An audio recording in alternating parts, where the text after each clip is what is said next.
ഇപ്പോൾ ഒരു 10 ലക്ഷം 20 ലക്ഷം 10,000 ഇതൊന്നും എനിക്ക് ഇടാൻ പറ്റില്ല. കാരണം അതിലൊക്കെ അപ്പുറത്താണ് ആ 3 ജീവൻ എന്ന് പറയുന്നത്. ആ 3 ജീവനും മരണം കണ്ടിരുന്ന ജീവിതങ്ങളാണ്. അപ്പം 3 പേരും ഒരുമിച്ച് പോവാന്ന് പറയുമ്പോൾ അറിയാലോ എങ്ങനെയാണെന്ന്. ആ 3 ജീവനും ഇന്ന് നന്നായിട്ട് ജീവിച്ചു പോകുന്നുണ്ട്.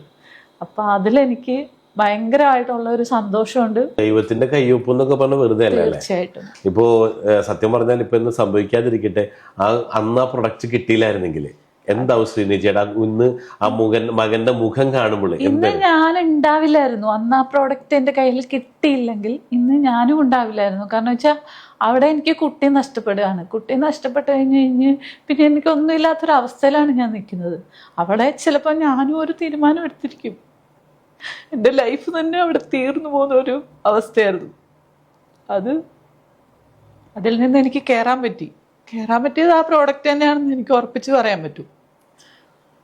കാരണം വേറെ ഓപ്ഷൻസ് ഉണ്ടായിരുന്നില്ല.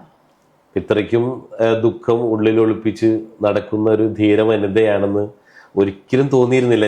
പലപ്പോഴും അവിടെ വെച്ച് കണ്ടിട്ടുണ്ടെങ്കിൽ കൂടെ നിങ്ങൾ ഭയങ്കര ബോൾഡായിട്ട് നിൽക്കുന്നു. പക്ഷെ ഇത്രയ്ക്കും വലിയൊരു ദുരന്തകഥ എന്നൊക്കെ പറയും ബാക്കിലുണ്ടായിരുന്ന ഒരിക്കലും മനസ്സിലാക്കാൻ പറ്റിയിരുന്നില്ല കേട്ടോ. എന്തായാലും ഇത് അല്ലെ ഒരുപാട് പേരോട് ശ്രീജിനി പറയണം. തീർച്ചയായിട്ടും. കാരണം ഇത് നമുക്ക് ഇത്ര റിസൾട്ട് കിട്ടിയ സംഭവം നമ്മൾ പറഞ്ഞില്ലെങ്കിൽ നമ്മൾ കുറ്റക്കാരാവും. ഞാൻ അതുകൊണ്ടാണ് അങ്ങനെ പറഞ്ഞതും ഇന്നിങ്ങോട്ടേക്ക് വിളിച്ചു വരുത്തിയതും. ഇനി ശ്രീനിജയുടെ ബാക്കിയുള്ള അല്ലെ ഇനിയുള്ള ഈ ജീവിതം അല്ലെ മറ്റുള്ളവരുടെ ജീവിതത്തിൽ വെളിച്ചം വീശാനായിട്ട് ശ്രീനിജയുടെ എക്സ്പീരിയൻസ് ഒരുപാട് ഒരു ഉപകാരപ്രദമാവുന്ന രീതിയിലാവട്ടെ എന്ന് കൂടി ഞാൻ ആശംസിക്കുകയാണ്. അപ്പോൾ ശ്രീനിജ പറഞ്ഞു ഓൾറെഡി നമ്മൾ മെഡിറ്റേഷൻ പ്രാക്ടീസ് ചെയ്യുന്നുണ്ട്. അപ്പോൾ നമ്മൾ ഇതിൽ നിന്ന് അർത്ഥമാക്കേണ്ട കാര്യം എന്ന് വെച്ച് കഴിഞ്ഞാൽ ഈ മനുഷ്യൻ പഞ്ചമഹാഭൂതങ്ങളാൽ നിർമ്മിതമാണെന്ന് പറയുമ്പോൾ അല്ലെ ഇവിടെ സംഭവിച്ചിട്ടുള്ള ഇത് തന്നെയല്ലേ അല്ലെ?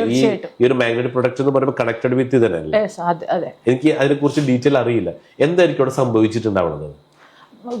വായു ജലം അങ്ങനെ ഇത് പറഞ്ഞിട്ടാണല്ലോ നമ്മൾ ഈ പഞ്ചമഹാഭൂതം, അതായത്